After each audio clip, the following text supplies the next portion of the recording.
bilang bisa. Lalu sesudah bilang bisa itu besoknya saya telepon Mas Ser. Mas Ser, saya bilang saya mau bikin alat bantu ventilator. Mungkin saya butuh modal 50 juta dari rumah amal. Mohon izin. Sesudah itu saya telepon juga Mas Hari Utomo selaku Direktur Eksekutif dari Rumah Amal. Saya katakan yang sama, tolong disiapkan dana 50 juta, saya perlu membuat ventilator untuk membantu pasien COVID. Kenapa saya ingin membuat ini? Ada 3 hal yang mendorong saya. Yang pertama adalah saya sebetulnya sejujurnya sangat khawatir dengan pengaruh ekonomi dari COVID ini terhadap bangsa Indonesia. Yang akan jadi korban akibat COVID ini jauh lebih banyak daripada korban langsung yang meninggal akibat COVID. Tidak bermaksud mengurangi rasa simpati terhadap korban maupun keluarga korban tentu saja. Tetapi korban dalam bentuk telantarnya orang-orang yang kehilangan penghasilan, baik dari pedagang-pedagang ataupun sektor informal maupun karyawan-karyawan swasta, saya kira itu akan sangat berat. Kalau COVID ini berkelanjutan panjang, berat sekali kita. Oleh karena itu, kita harus bersama-sama segera mengatasinya. Lalu saya juga tergerak dengan kenyataan bahwa para dokter dan para perawat itu telah berjuang pada tahap-tahap awal bukan hanya tanpa senjata untuk memerangi virus ini, bahkan juga tanpa perlindungan diri yang memadai. Jadi saya tidak tega melihat kawan-kawan di sektor paramedik ini. Jadi saya harus membantu sesuai dengan kemampuan saya. Apakah saya tidak takut gitu kena COVID? Oh sangat takut, gitu ya. Sangat takut. Istri saya juga takut, anak-anak saya juga takut, cucu saya di rumah juga ada cucu. Tentu sangat khawatir semua. Saya pun juga begitu. Saking takutnya ketika saya bolak-balik ke Salman, belum menginap di Salman, satu ketika saya badan tuh rasanya agak meriang begitu. Ya, Pak. Sepanjang jalan menuju rumah dan sampai di rumah saya pegangi leher. Panas nggak ya gitu. Ya. Saya tidak berani masuk. Sebetulnya di balik pintu masuk ke ruang tamu itu istri saya sudah menyediakan desinfektan pakai kipas begitu ya. Detol begitu. Ya, saya harus pakai itu dulu, harus muter dulu. Sesudah itu biasanya harus mandi dulu, baru boleh beraktivitas lain di dalam rumah. Istri saya sangat takut. Ya. Saya juga takut. Jadi satu ketika saya mengalami meriang itu, saya pegang-pegang leher, gitu ya. Jangan-jangan panas. Pada waktu itu kalau ternyata panas, saya sudah langsung meminta pamit pada istri saya untuk mengasingkan diri. Karena di rumah ada 2 orang cucu, ada 2 orang anak, ada 2 orang menantu, ada istri juga begitu. Tentu berbahaya. Selanjutnya sesudah malam saya istirahat, besoknya harus ke Salman lagi, harus mengerjakan pekerjaan buat ventilator ini. Malamnya saya berpikir untuk minta diantar anak saya. Karena sepanjang jalan rencana saya mau bicara soal utang piutang. Baik utang piutang keluarga, utang piutang pribadi maupun utang piutang perusahaan. Saya harus sampai ke situ, saya mempunyai rasa takut.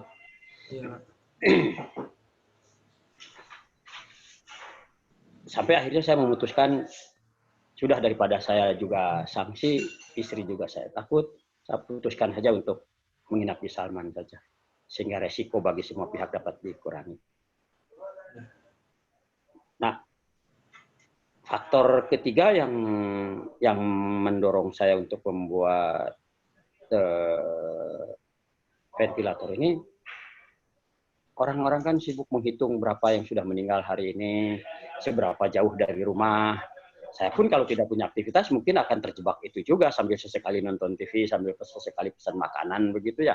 Iya. Tidak mau, intinya seperti saya sampaikan di berbagai media, saya tidak mau mati memeluk lutut dalam keadaan menyerah dan tidak berdaya. Kalau memang harus mati, saya mati dalam keadaan berbuat saja. istilah saya, daripada saya mati memeluk lutut, lebih baik saya mati berdiri. Saya tidak mau menyerah. Tentu resiko apa? Itulah 3 motivasi saya yang mendorong saya lebih jauh untuk mencoba mewujudkan alat bantu bagi tenaga medik memerangi COVID ini. Ya. Untuk selanjutnya ada dari pertanyaan minta nasihatnya katanya dari Pak Syarif untuk anak muda Muslim saat ini gitu agar bisa seperti Pak Syarif gitu, bisa sampai berkontribusi gitu ya menciptakan FEN-AI ini, Pak. Sebetulnya kalau cuma jadi mahasiswa, jadi orang Muslim nggak perlu apa-apa, ngaku aja udah cukup. Cuma kalau ngaku beriman dan ngaku jadi pengikut Rasul itu yang tidak mudah. Harus dibuktikan begitu ya. Karena kebetulan memang sejak awal pun manusia itu turun ke dunia itu sudah dengan misi. Misinya ngurus dunia. Yeah. Memang beribadah, tapi yang dimaksud beribadah itu bukan cuma ruku dan sujud. Kalau cuma ruku dan sujud, malaikat sudah mampu lakukan itu tanpa meleng.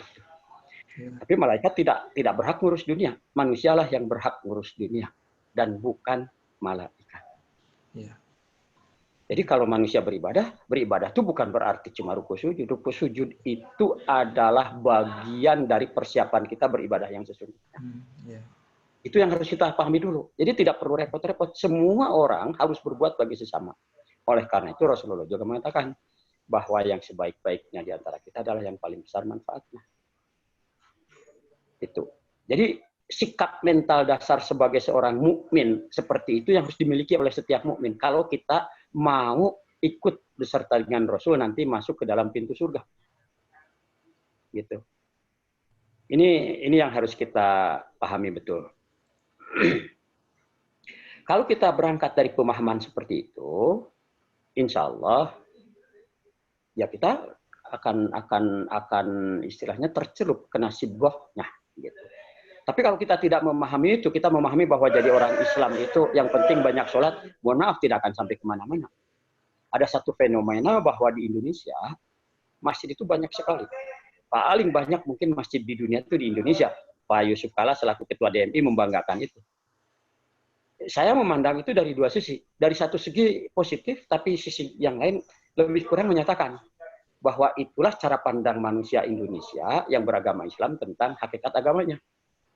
Masjidnya banyak, tapi rumah sakitnya sedikit. Tapi sekolahnya sedikit. Tapi institusi ekonominya sedikit. Tapi kegiatan politik orang juga yang menangani. Kita lepas dari urusan-urusan dunia yang sesungguhnya tugas kita. Itu yang harus dipahami awalnya. Kalau cuma ruku dan sujud, malaikat sudah mampu. Dan kalau nanti kita dipanggil pulang oleh Allah, kita akan ditanya, apa pelaksanaan tugas kita beribadah di dunia? Yakni memakmurkan dunia. Kita tidak bisa menjawab seperti malaikat menjawab. Wa nahnu nusabbihu bihamdika wa nuqaddisulah. Itu sudah tidak laku. Allah mengatakan, inni a'lamu ma la ta'lamun. Jawaban malaikat tidak cukup meyakinkan Allah bahwa malaikat ditunjuk menjadi khalifatullah fil ard. Manusialah.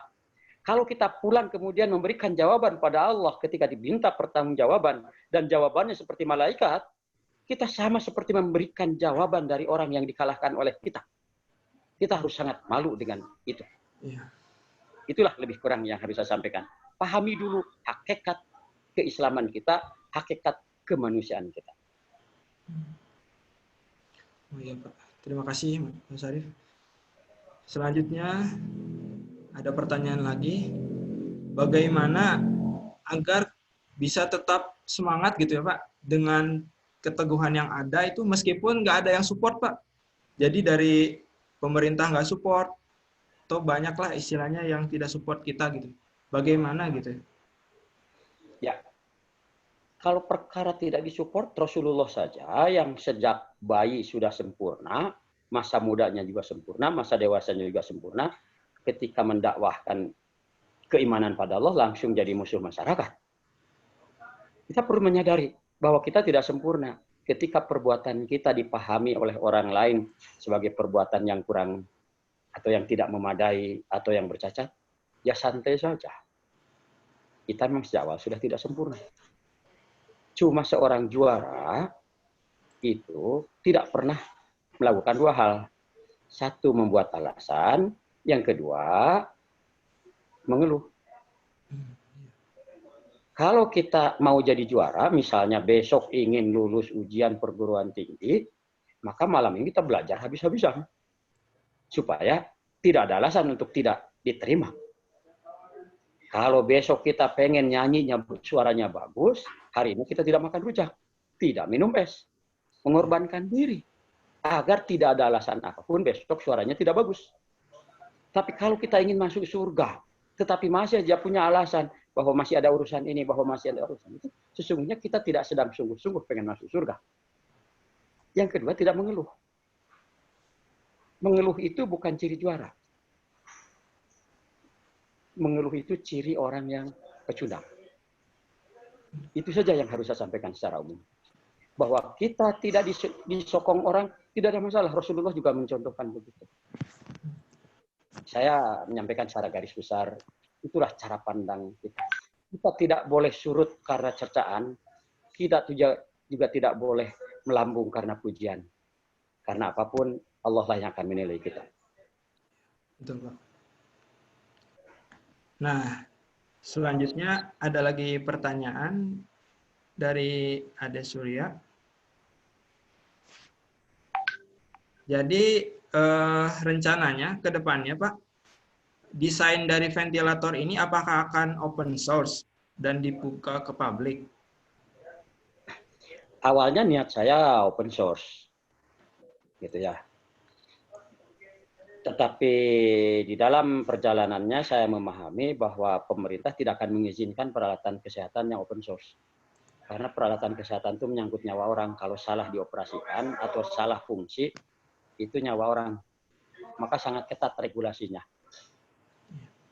Jadi setiap peralatan kesehatan itu harus lulus dua macam uji. Pertama, uji sertifikasi. Yang kedua, uji klinis. Uji sertifikasi itu meliputi unsur-unsur uji fungsi, uji kalibrasi, uji keamanan, dan uji daya tahan. Sesudah lulus sertifikasi itu, barulah diuji klinis. Nah, peralatan Venti ini saat ini sedang dilakukan tahap uji klinis. Jadi tidak bisa memang di open source, walaupun saya sangat ingin. Karena bahkan kalau ada pabrikan nanti yang membuat barang ini menurut kemasannya sendiri, itu pun harus diuji lagi oleh pemerintah. Memang tidak boleh sayangnya itu. Begitu. Terus bagaimana strategi pengembangannya ke depan? Apakah bisa dirakit secara rumahan atau bagaimana? Dan perhitungan raw material dan lisensi paten yang dikembangkan oleh Pak Syarif dan tim itu bagaimana katanya Pak? Jadi pengembangan Venti ini berpatokan pada 4 pendekatan. Pertama, kita fokus betul pada peralatan yang secara efektif mampu membantu para dokter memerangi COVID. Di New York, orang menggunakan alat yang sangat canggih dan mahal, lebih dari 500 juta harganya setiap unit, yang disebut dengan ventilator ICU. Kenyataannya 85% orang yang masuk ICU dan dibantu dengan ventilator itu tidak tertolong. Karena sudah sangat terlambat. Kita mengembangkan strategi yang berbeda. Kita mencegah orang tidak perlu masuk ICU.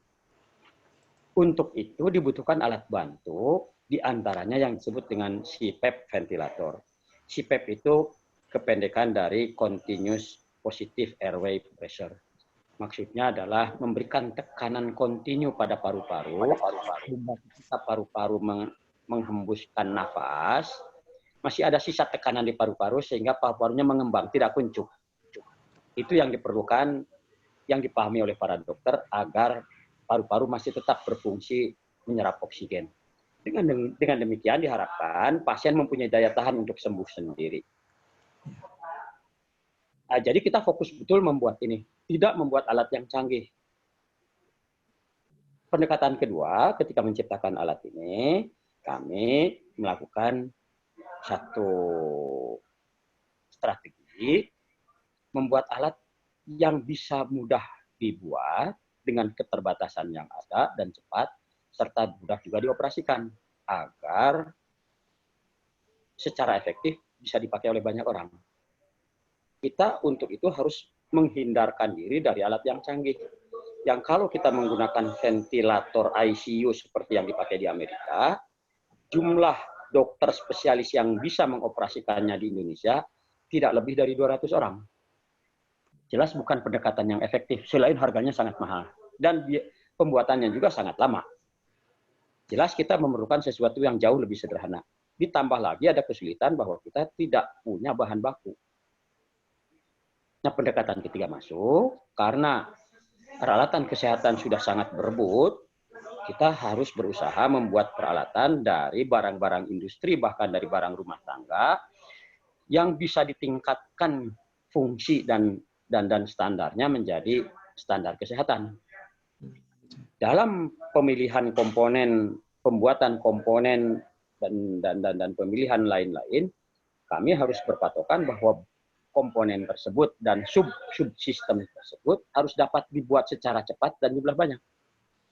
Tidak ada gunanya bisa buat cuma 1 biji. Itu adalah batasan-batasan yang kami lakukan. Menyangkut masalah produksi, kami melakukan pendekatan 2 paralel. Pertama, seperti yang sekarang sedang dikerjakan, kami mengerjakan secara manual, secara istilahnya gotong royong. Anak-anak SMK dilibatkan, Polman dilibatkan, industri-industri UKM dilibatkan, begitu. Sambil pada saat yang sama, kita juga menyiapkan blueprint sampai ke molding. Agar 2 minggu yang akan datang, ketika industrialisasi dimulai, itu moldingnya sudah siap, blueprintnya sudah siap, sehingga tinggal komponen-komponen saja yang disiapkan oleh industri tersebut. Itulah pendekatan yang kita lakukan. Pembuatan yang jalur pertama tadi yang dikerjakan secara manual dan gotong royong, target kita bisa mencapai 400 unit dalam 2 minggu mendatang. Oh, iya, Pak. Begitu ya, Pak ya. Silakan bagi teman-teman apabila masih ada yang ingin ditanyakan terkait ventilator AI ini, sangat terbuka sekali. Bisa lewat chat saya atau di chat di roomnya boleh. Pertanyaan lagi, Pak.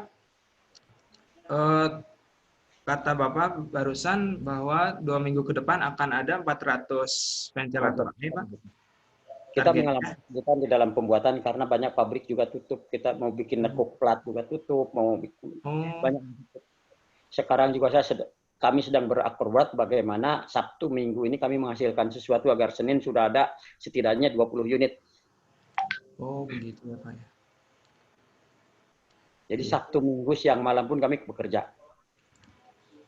Iya, Sabtu Minggu. Luar biasa ya, Pak.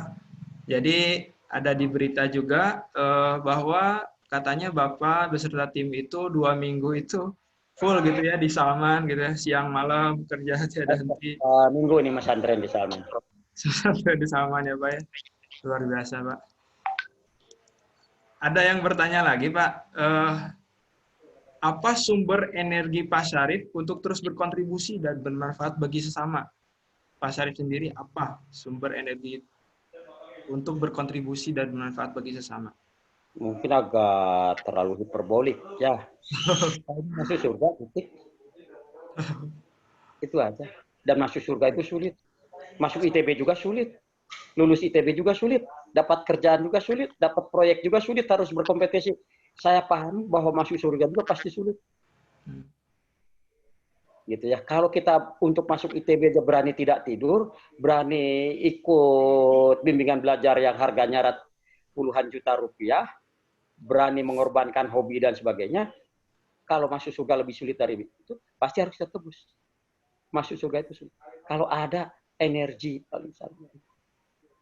Banyak orang yang mencerca, banyak orang yang curiga, banyak orang yang skeptis. Saya jadikan saja dukungan-dukungan itu menjadi penyegar, dan yang skeptis serta curiga ataupun tidak percaya itu sebagai penguat. Itu saja. Gitu ya, Pak. Karena kita tidak bisa bergantung pada pujian dan cercaan manusia. Tidak. Itu energi paling besar yang kita miliki. Selanjutnya ada lagi pertanyaan, Pak, dari Muhammad Arfan. Adakah kesempatan apabila ingin berkontribusi langsung, Pak, dengan proyek ventilatornya? Sepertinya ini mahasiswa ITB juga, Pak. Misalnya Saya merevisi source code. mahasiswa manapun, mahasiswa ITB, di sini ada mahasiswa ITB, ada mahasiswa UPI, dosennya ada dosen ITB, ada dosen UPI juga, ada dosen ITENAS, ada dosen UNPAD. Silakan. Bagi mereka yang ingin berkontribusi di sini, saya sangat senang. Kalau mau dianggap sebagai kerja praktek atau praktek industri atau apapun, ataupun magang, silakan. Ini adalah kerja merdeka sungguhan. Iya. Lalu barusan ada yang bertanya lagi terkait dengan berita, Pak. Jadi Pak Jokowi ini kan meminta bantuan pada Presiden Donald Trump, Pak, untuk mendapatkan bantuan ventilator. Ya. Bagaimana tanggapan menurut Bapak? Saya kira baik-baik saja kalau bisa diberikan sumbangan ventilator yang kelas ICU itu mungkin kita perlu. Tetapi kita tahu bahwa 85% penduduk New York yang ditolong dengan ventilator yang mahal itu tidak tertolong. Dan harganya juga sangat mahal. Jadi kita menciptakan barang murah yang insya Allah efektif. Gitu ya. Mudah-mudahan pemerintah mau memakai. Kalau tidak juga nggak heboh. Saya sih, karena masyarakat banyak yang minta. Gitu ya. Jadi kalau pemerintah tidak pesan, ya tidak kecil hati juga, begitu ya. Di negara lain ada yang sudah minta juga, mungkin nanti kita donasikan juga ke luar negeri. Begitu ya, Pak. Nah, terus lanjutan yang tadi kata yang bertanya apakah bisa berkontribusi? Katanya lewat siapa ya, Pak? Lewat siapa? Langsung ke Salman atau seperti apa? Datang ke Salman saja, nanti ketemu. Saya ada di Salman. Siang malam ada di Salman. Silahkan buat teman-teman yang ingin bantu, langsung ke Salman saja. Cuma harus berani ya, cuma sehari kemudian hilang. Kalau kerja dengan saya harus tangguh ya, karena saya galak kalau bekerja. Luar biasa, Pak. Selanjutnya ada lagi, Pak, yang mau ditanyakan.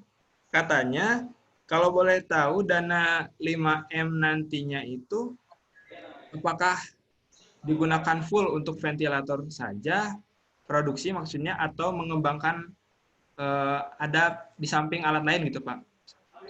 Pada dasarnya kita berkomitmen sumbangan yang dipercayakan oleh masyarakat itu harus berbentuk ventilator. Tentu saja ada sebagian yang akan kita pakai untuk pengembangan yang lain. Sebagaimana diketahui bahwa Rumah Amal itu kan menjalankan berbagai program, termasuk kemarin subuh kemarin sahur saya hampir menangis.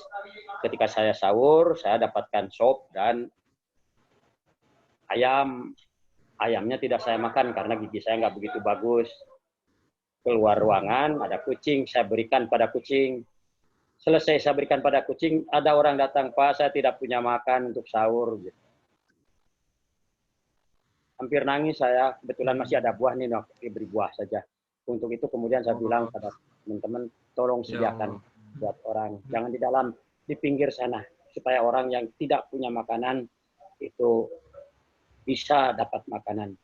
Alhamdulillah sebetulnya Rumah Amal juga sekarang sudah menimbun beras, ada berapa ton untuk nanti dibagikan pada masyarakat yang sudah terputus rezekinya, mudah-mudahan tidak berkepanjangan. Jadi sebagian kecil dana tentu itu akan dipakai juga untuk itu. Tetapi kita sudah menyiapkan bahwa jumlah dana itu yang dipercayakan masyarakat pada kita itu akan diproduksi secara linier. Artinya kalau bertambah dananya, kami berkomitmen untuk memproduksi lebih banyak lagi. Oh gitu.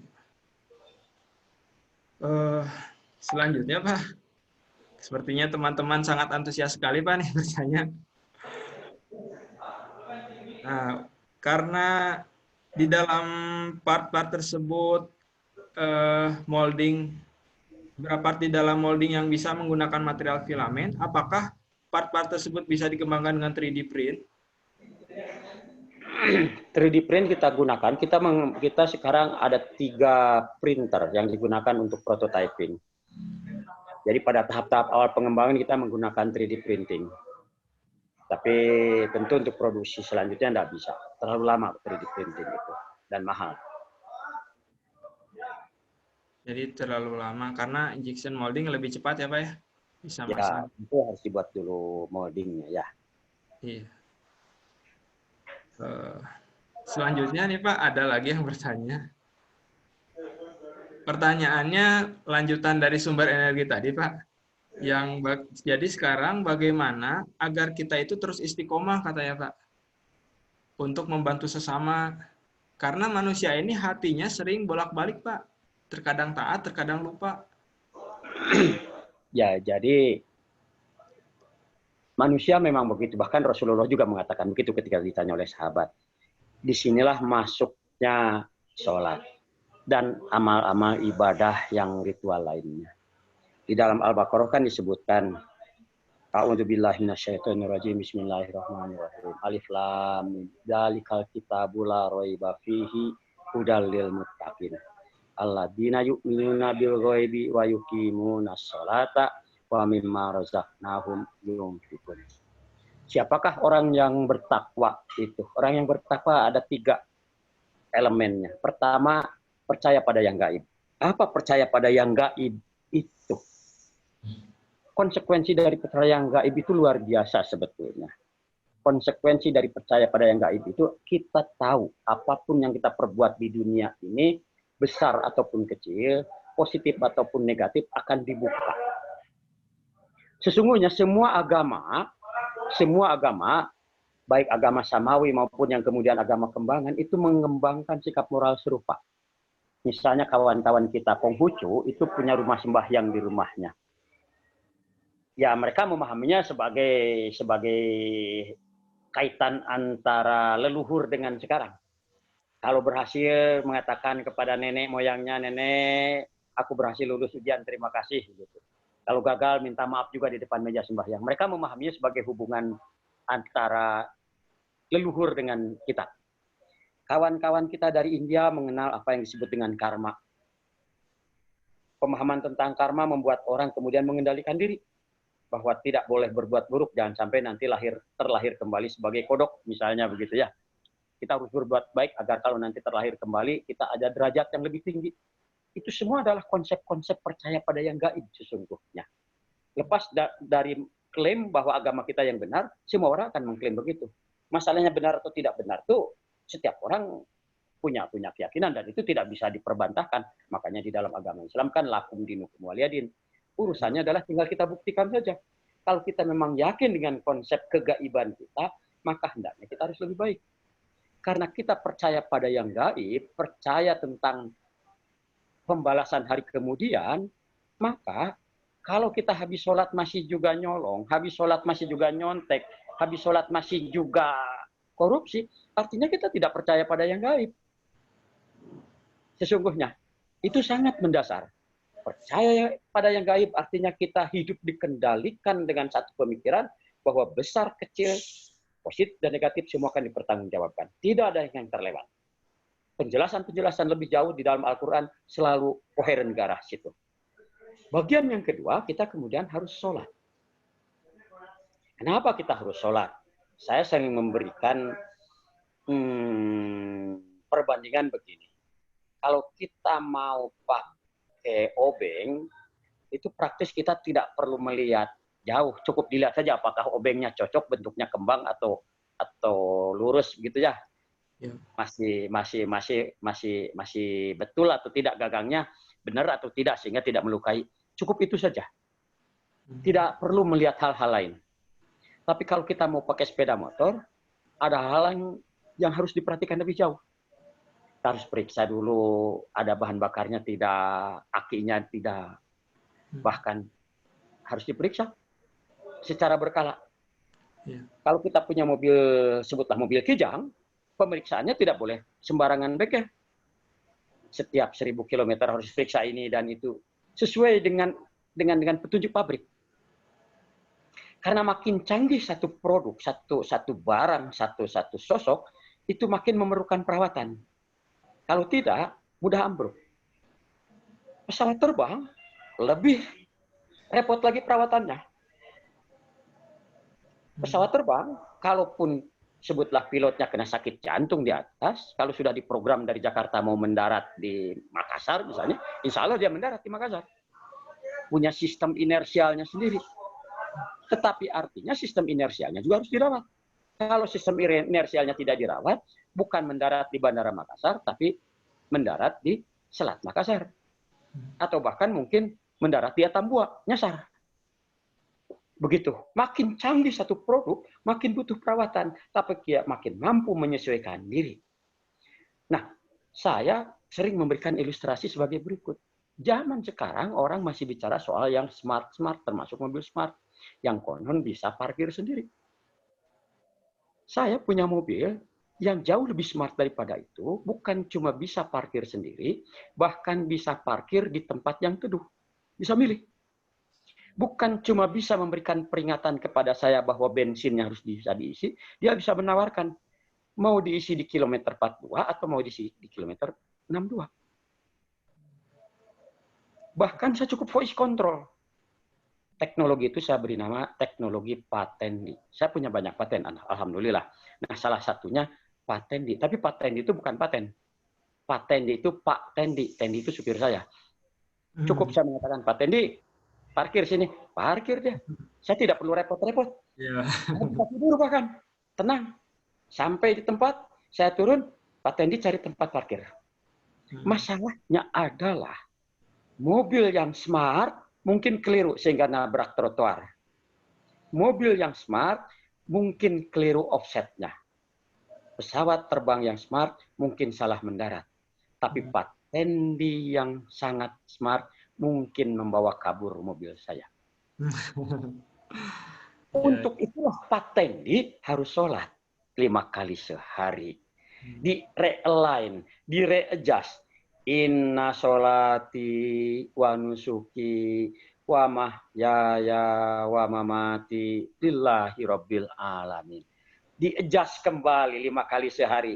Kalau habis sholat masih nyolong, habis sholat masih nyontek, habis sholat masih menyakiti orang, mungkin kita tidak sungguh-sungguh sedang pergi ke bengkel. Kita cuma sedang minta bon tanda kita ke bengkel. Tapi tidak peduli bahwa motor kita sebetulnya diperbaiki. Hanya untuk ditunjukkan kepada Bapak di rumah bahwa sudah pergi ke bengkel. Itulah yang disebut sebagai sholat sahur. Yang penting kelihatan orang dan tidak peduli apa efek dari sholatnya. Dengan cara memberi barang yang bermanfaat pada orang lain. Yang sholatnya seperti itu, Allah mengatakan di dalam Al-Ma'un adalah celaka. Nah, performance-nya adalah memberi makan, memberi manfaat bagi sesama. Sholat itu dimaksudkan agar kita ketika naik dan turun itu mengalami readjustment, mengalami realignment. Tetapi performance-nya bukan dari sholat. Karena kalau cuma sholat, ibaratnya seperti kalau kita punya mobil ingin bagus terus, gampang. Setiap hari, pagi-pagi, keluarkan dari garasi, panaskan 5 menit, masukkan lagi. Insya Allah dalam 5 tahun masih kinclong. Tapi apakah memberi manfaat? Tidak. Yang memberi manfaat adalah mobil yang dipakai ke pasar. Memberi manfaat. Orang yang cuma sholat saja dan merasa cukup dengan itu bekal menghadap Allah, mohon maaf, dalam pandangan saya seperti punya mobil cuma dikeluarkan dari garasi, masuk lagi. Tidak pernah berbuat dosa, tidak pernah kinclong, tapi tidak memberi manfaat. Tidak sebagaimana maksud awal penciptaan manusia untuk mengurus dunia dengan segala resiko, kemungkinan salah, bahkan menumpahkan darah. Itu jawaban saya yang rada panjang. Terima kasih banyak Mas Arif. Begitu ya jawabannya. Nah, ada nih Pak, dari alumni LMDN katanya Pak, 199. Adakah Pak Syarif pernah jenuh dengan semua proses ini katanya Pak? Sebagai manusia tentu ada ya begitu. Ada. Ya tentu kita harus pandai-pandai mengelola batinnya. Tentu harus punya juga pendamping hidup yang bisa memberikan support juga gitu ya, soalnya biasalah hidup. Biasa ya, Pak. Terus ada lagi, apakah terpikirkan Pak alat atau kerjaan lain nih Pak, solusi untuk penanganan COVID selain ventilator ini? Jadi sebetulnya ada alat kedua yang insya Allah mudah-mudahan hari Senin nanti kami luncurkan lagi. Selain dengan CPAP, alat bantu pernapasan yang sangat dibutuhkan untuk menolong pasien yang sudah mulai sesak itu dalam bahasa Inggris namanya HFNC, High Flow Nasal Cannula. Cannula itu kalau kita ke rumah sakit melihat orang yang sakit kadang-kadang diberikan oksigen melintang itu cannula namanya. Nah, cuma untuk yang COVID ini alirannya sangat deras sampai 60 liter per menit. Maksudnya supaya oksigen itu membanjiri paru-paru. Kalau CPAP tadi yang penting itu oksigennya senantiasa berkembang. Ini dibanjiri saja dengan oksigen yang dihangatkan dan dilembabkan. Nah, insya Allah alatnya hari Senin nanti kita siapkan. Dan target saya Selasa atau Rabu mungkin disertifikasi juga ke BKPF ya. BPFK, mohon maaf. Jadi kita tinggal tunggu ya. Terima kasih Mudah-mudahan. selanjutnya dari Pak Syarif ini. Ada lagi nih Pak yang mau bertanya, apakah tipe fan eye ini yang dibuat Pak Syarif ini konsepnya sama dengan BiPAP buatan Tesla ataukah berbeda? CPAP ini beda dengan BiPAP. BiPAP itu BiPAP. PAP itu positive airway pressure. Kalau CPAP continue hanya satu level tekanan. Misalnya 5 cm air, 10 cm air, 15 cm air, terus begitu. Jadi sangat sederhana. Dengan demikian, resiko kesalahan minimum. Dengan demikian, persyaratan operatornya minimum. BiPAP itu memberikan tekanan secara bergantian antara tekanan tinggi dan tekanan rendah. Nah, masalah dengan BiPAP, jadi BiPAP itu prinsip kerjanya ada dua. Yang pertama yang disebut dengan continuous BiPAP. Jadi continuous BiPAP itu kalau pasiennya sudah tidak bisa bernapas sendiri, pokoknya continue aja. Dorong, tarik, dorong, tarik, dorong, tarik. Itu yang banyak alatnya diciptakan oleh teman-teman sekarang yang menggunakan ambu bag. Mohon maaf itu menirunya MIT begitu. Gitu ya. Itu BiPAP sebetulnya. Nah, masalahnya kalau pasiennya sekarang masih bisa bernapas, sinkronisasinya bagaimana? Begitu, saya punya patennya untuk membuat sinkronisasi itu secara sangat murah. Karena kalau beli di dunia, selain mahal juga tidak ada. Jadi saya patenkan juga itu. Tetapi ini tidak saya pakai. Karena kalau saya menggunakan fungsi BiPAP pada ventilator saya, persyaratan penggunaannya sudah lebih rumit. Persyaratan operatornya lebih rumit. Gitu ya. Saya memilih secara sengaja memilih barang yang sederhana. Sehingga mudah dibuat, mudah digunakan. Begitu. Begitu ya.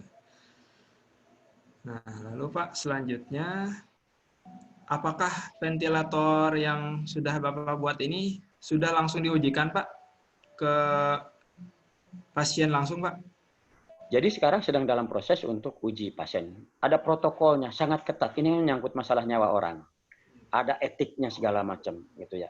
Itu sedang disiapkan oleh panel penguji yang levelnya nasional ditunjuk. Bahkan rumah sakit yang harus dikirimi juga ditentukan dari Jakarta.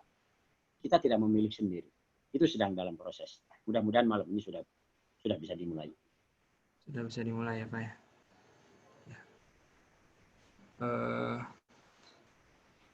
Selanjutnya Pak, mungkin ini sekalian di 8 menit terakhir Pak. Bagaimana nih Pak caranya supaya mengurangi rasa minder katanya agar tidak mudah menyerah katanya Pak? Ya Mungkin salah satunya bayangkan aja dikejar anjing gila begitu. Mau nggak menyerah?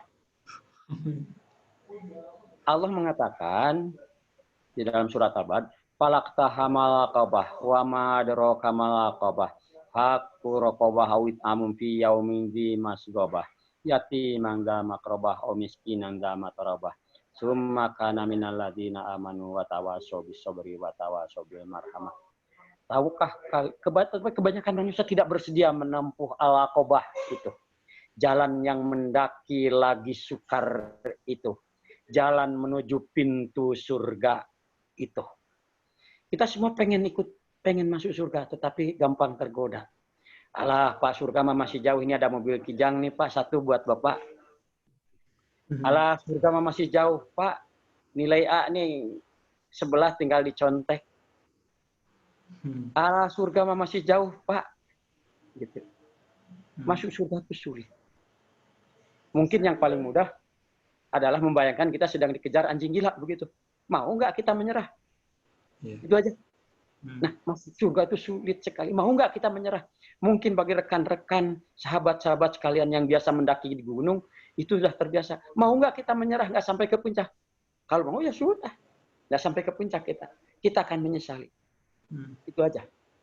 Ya. Selanjutnya nih Pak. Nah, mungkin di 5 menit terakhir ya Pak ya. Tips atau nasihat dari Bapak bagaimana kita ini bisa meramaikan dunia yang seperti Pak Syarif bilang tanpa melupakan hal-hal terkait akhirat. Terus bagaimana menyeimbangkan keduanya. Sama yang kedua, bagaimana nih Pak Syarif ini yang semangatnya luar biasa ini bisa menularkan kepada keluarga-keluarga terdekat Pak. Bagaimana kita menyeimbangkan kehidupan dunia dan akhirat? Sebetulnya ya sholat itu, puasa itu adalah latihan batin sebetulnya. Itu untuk akhirat. Tetapi membersihkan selokan, membuat pesawat terbang, menciptakan sistem akuntansi, mengembangkan satu layanan yang membuat orang tersenyum, itu juga buat akhirat. Tidak ada terpisah-pisah, seolah-olah kalau sholat buat akhirat, sedangkan dagang urusan dunia, tidak. Dua-duanya buat akhirat. Itu yang harus dipahami. Satu paket. Dua-duanya buat akhirat. Cuma kalau kita niatnya berhenti di dunia, kita mungkin berhenti ketika orang mencerca kita. Dan akan maju ketika orang memuji kita. Begitu.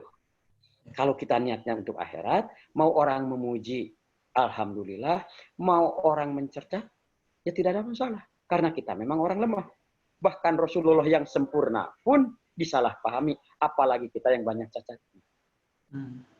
Itu tentang keseimbangan dunia dan akhirat. Saya tidak ingin kita keliru memahami seolah-olah yang untuk akhirat itu yang ruku dan sujud, yang lainnya tidak buat akhirat. Tidak, semuanya buat akhirat. Yang ruku sujud itu adalah latihan dan alignment serta adjustment agar selebihnya kita bisa berbuat dengan tetap berpatokan pada inna sholati wa nusuki wa mahyaya wa mamati lillahi rabbil alamin.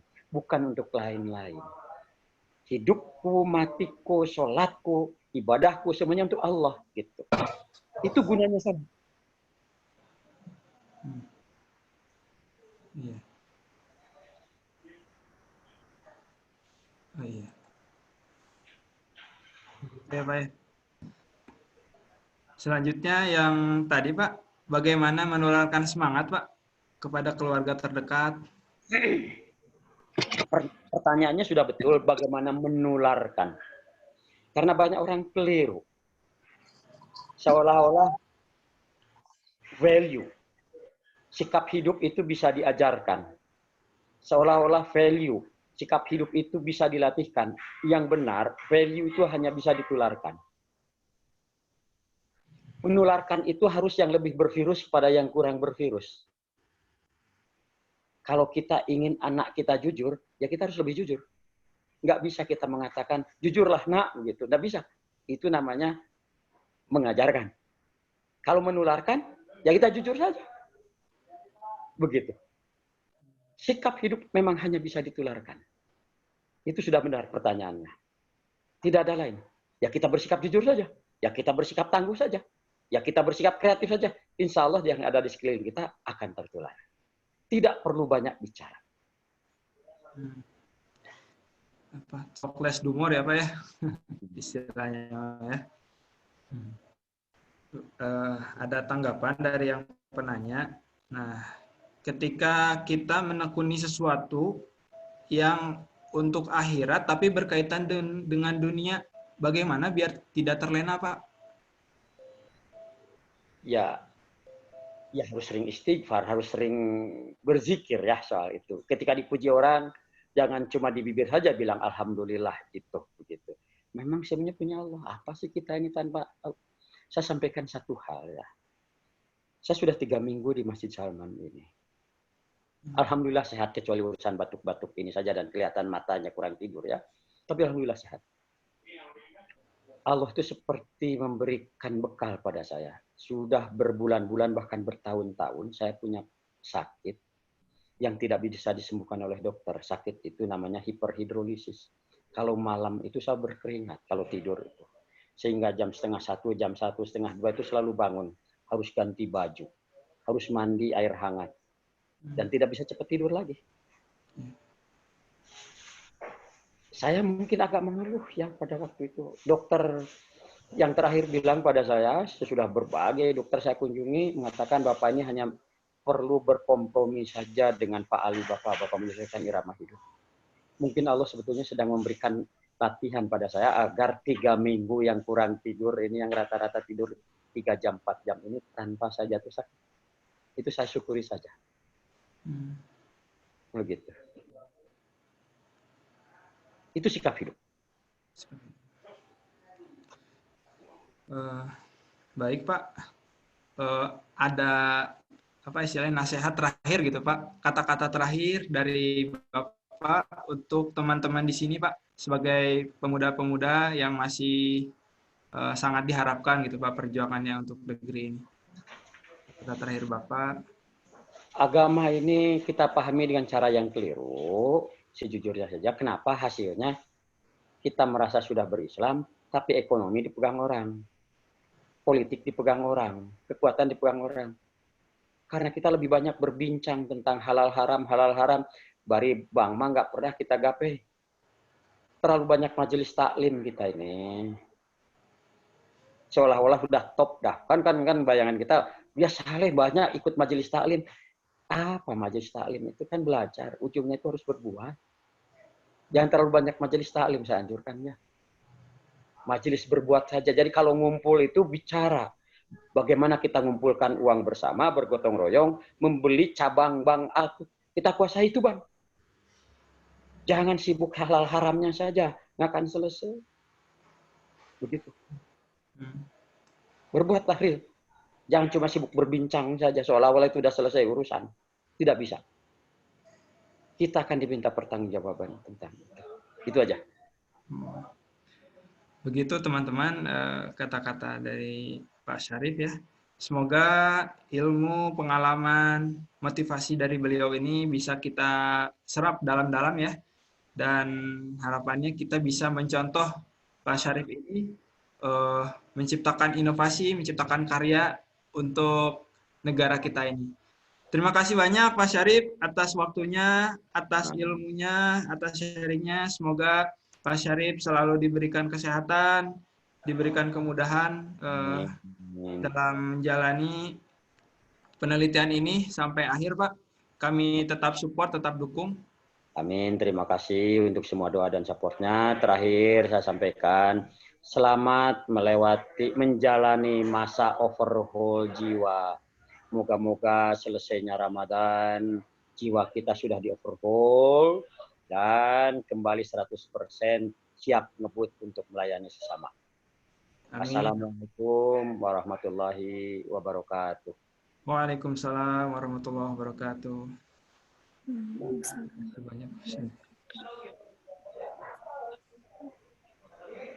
Selanjutnya akan share mengenai donasi untuk pembuatan FanEye ini.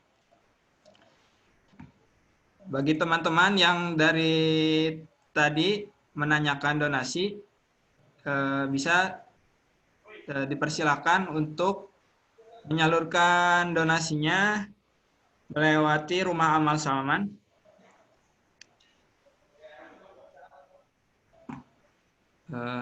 Persilakan teman-teman. Boleh dicatat nomor rekeningnya dan pencantuman donasinya. Jadi setiap ada donasi mohon dicantumkan kode uniknya 020 di setiap transaksinya. Jadi seluruh donasi yang kita kumpulkan di sini lewat Rumah Amal Salman akan digunakan untuk membantu pembuatan massal ventilator Indonesia ini agar semakin banyak rumah sakit yang bisa mendapatkan alat ini, karena alat ini sangat dibutuhkan sekali untuk proses penanganan COVID-19 ini, teman-teman. Persilakan teman-teman untuk mengambil foto dari poster ini.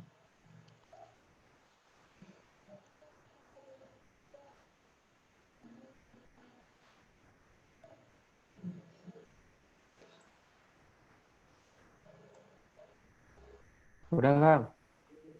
Udah? Ya. Terima kasih teman-teman atas partisipasinya. Semoga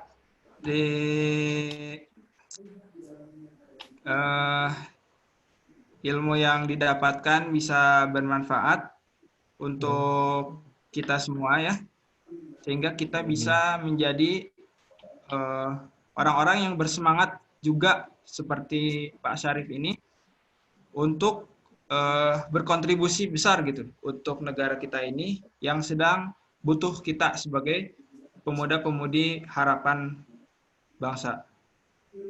Silakan buat teman-teman bisa direview ya materi-materi tadi. Nah, nanti akan ada hadiah yang menarik lah berupa voucher gitu ya bagi teman-teman yang review di IG ya. Mangga bisa dicek IG-nya yaitu di @ahlanramadan.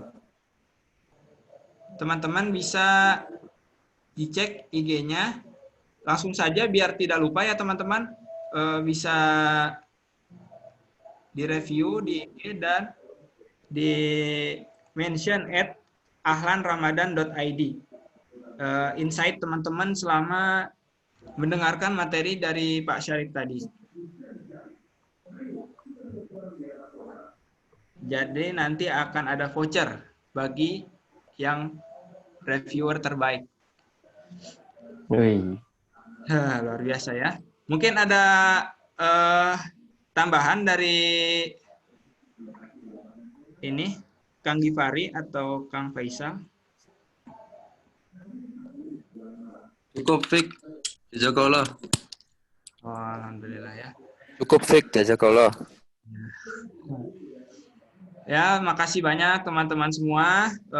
Semoga kita semua bisa menjalani ibadah saum Ramadan ini dengan baik sampai akhir dan kita semua bisa menjadi pribadi-pribadi yang lebih baik lagi, yang bisa tidak hanya memaknai ibadah ini sebagai rutinan saja, tetapi sebagai ibadah yang maknanya lebih luas lagi, seperti yang Pak Syarif bilang, itu tidak hanya sekedar ruku dan sujud saja, tetapi kita harus punya impact yang besar gitu.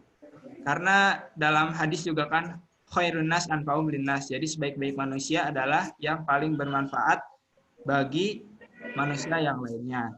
Nah, dan besok jangan lupa nih akan ada ahlan lagi pematerinya yaitu Kak Angga Fauzan. Temanya itu yaitu From Zero to Hero. Jadi teman-teman semua harap dipantengin terus saja ya grup khusyuk di rumahnya ini agar teman-teman bisa tetap mendapatkan materi-materi yang bermanfaat insight-insight yang akan merubah hidup teman-teman gitu ya. Inspirasi-inspirasi yang bisa membuat Ramadan ini terasa lebih berwarna, teman-teman, seperti itu. Mungkin dari saya sebagai host cukup sekian, teman-teman. Semoga apa yang barusan kita dengarkan bisa bermanfaat buat kita semua. Mohon maaf apabila selama keberjalanan sharing ini terdapat banyak sekali kekurangan dan kesalahan, terutama dari saya pribadi sebagai host. Mohon maaf yang sebesar-besarnya. Wassalamualaikum warahmatullahi wabarakatuh. Waalaikumsalam warahmatullahi wabarakatuh. Makasih ya, Kang. Ya. Waalaikumsalam Assalamualaikum. warahmatullahi wabarakatuh. Terima kasih.